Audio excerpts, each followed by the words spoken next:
नमस्कार, जय माता दी। आज के वीडियो में जानेंगे सफला एकादशी व्रत का पारण मुहूर्त, पूजा विधि और कौन से दिन ये सफला एकादशी व्रत रखा जाएगा और इसका किस दिन पारण किया जाएगा और कैसे इस व्रत को करेंगे और व्रत की कथा के बारे में। तो चलिए शुरू करते हैं।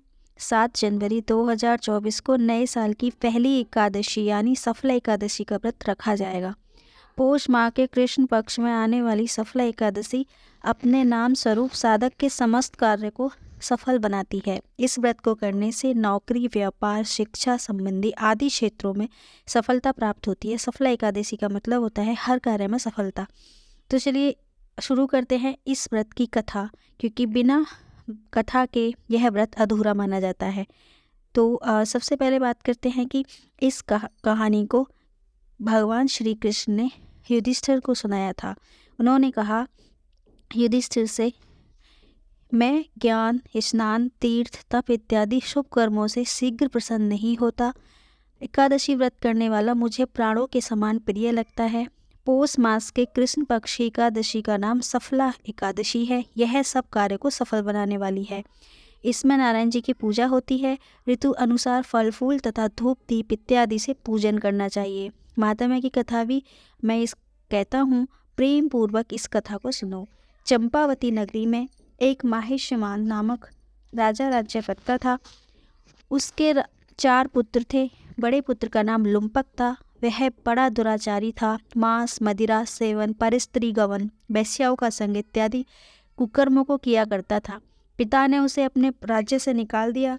वन में वह एक पेड़ के नीचे रहने लगा, और पेड़ के नीचे क्या, पीपल के वृक्ष के नीचे वह रहने लगा। जो भगवान को पीपल का वृक्ष बहुत प्रिय है, वहाँ सभी देवी देवताएं उस पीपल वृक्ष के नीचे कीड़ा किया करते थे।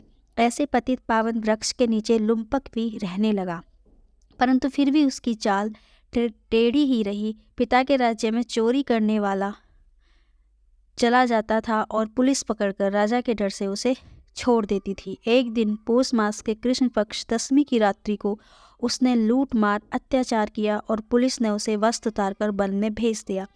निर्वस्त्र लुम्पक पीपल की शरण में आ गया। उस रात हेमगिरी पर्वत की शीतल पवन भी बह रही थी, जिससे लुम्पक पापी के सब अंगों में गठिया रोग ने प्रवेश किया तथा उसके हाथ पांव अकड़ गए। प्रातः सूर्योदय होने के बाद कुछ दर्द कम हुआ और उसे बहुत भूख लगने लगी। वह जीवों को मारने में आज असमर्थ था और न ही वृक्ष पर वो चढ़ सकता था। उसमें इतनी शक्ति नहीं थी कि वह अपने लिए फल तोड़कर खा सके। वह नीचे गिरे हुए फल बीन लाया और पीपल की जड़ में रखकर कहने लगा, हे प्रभु, वन फलों का आप ही भोग लगाइए। मैं अब भूख हड़ताल करके शरीर को छोड़ दूंगा। मेरे इस कष्ट को भरे जीवन से मृत्यु भली है। इस प्रकार उसे रात्रि भर नींद न आई और वह सारी रात भजन कीर्तन प्रार्थना करता रहा, परंतु प्रभु ने उन फलों का भोग न लगाया। प्रातःकाल हुआ तो एक दिव्य अश्वरथ उतरकर उसके सामने प्रकट हुआ और आकाशवाणी द्वारा नारायण जी कहने लगे, तुमने अनजाने में सफला एकादशी का व्रत किया है। उसके प्रभाव से तेरे समस्त पाप नष्ट हो गए हैं। जैसे अग्नि को जानकर यह अनजाने में हाथ लगाने से हाथ जल जाते हैं, वैसे ही एकादशी के व्रत जाने अनजाने में कर लेने से समस्त पाप नष्ट हो जाते हैं। अब तुम इस रथ पर सवार होकर पिता के पास आ जाओ, तुम्हें राज मिल जाएगा। सफला एकादशी सर्व कार्य सफल करने वाली है। प्रभु की आज्ञा से लुम्पक पिता के पास आया। पिता उसको राजगद्दी पर बिठाकर वन में तप करने चला गया। लुम्पक के राज्य में सफला एकादशी सब प्रजा एकादशी व्रत का विधि पूर्वक उन्होंने उसका उद्यापन किया और वे सफला एकादशी का व्रत सभी करने लगे। हे युधिष्ठिर, सफला एकादशी के महात्म्य को सुनने से अश्वमेध यज्ञ का फल प्राप्त होता है। इस दिन आपको फलाहार रहना चाहिए। नारियल, नींबू, अनार, सुपारी आदि भगवान नारायण को अर्पण करने के बाद इसका भोग लगाना चाहिए। इस दिन तिल, आलू, फल आदि का आप आहार ले सकते हैं। इस दिन मूल से भी चावल नहीं खाने चाहिए और ना ही किसी को देने चाहिए।